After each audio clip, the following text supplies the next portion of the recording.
How has donor sperm anonymity evolved for fertility? Imagine a time when the idea of knowing your biological origins was almost unheard of. That was the reality in the early days of sperm donation.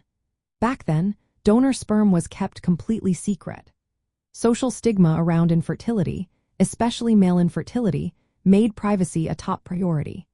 Doctors often performed procedures privately, and records were sometimes destroyed to protect family privacy and avoid paternity disputes. Donors were anonymous by default, and laws supported this secrecy, making it hard for donor-conceived individuals to learn anything about their biological fathers. As society changed, so did attitudes toward openness and rights. Starting in the late 20th century, many countries began to introduce laws that regulated sperm donation and recognized the rights of donor-conceived people. For example, in the United Kingdom, a law passed in 2005 required that donors be identifiable to their offspring once they turned 18.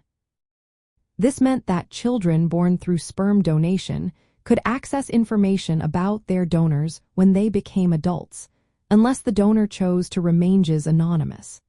This law aimed to strike a balance between donor privacy and the rights of the child to know their origins. Different countries have adopted various approaches. Belgium, for instance, introduced a system in 2007 where donors and recipients could choose between anonymous and non-anonymous donation. If they chose non-anonymous donation, the donor and the child could access each other's information. If they chose anonymity, the donor's identity remained private. However, even in countries with strict laws, advances in genetic testing and DNA databases are making anonymity harder to maintain.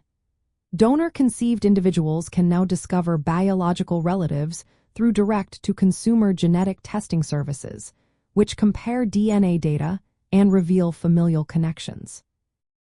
Laws about donor anonymity continue to evolve around the world. Some countries still keep donor anonymity protected by law, while others requiring donors to be identifiable. Fertility clinics now have a responsibility to inform donors about current laws and the potential impact of genetic testing. They may also offer voluntary registries that allow donors and offspring to connect if both parties agree. For women with endometriosis considering fertility treatments, understanding these changes is crucial. The legal and ethical landscape around donor sperm can influence decisions about treatment options and future contact.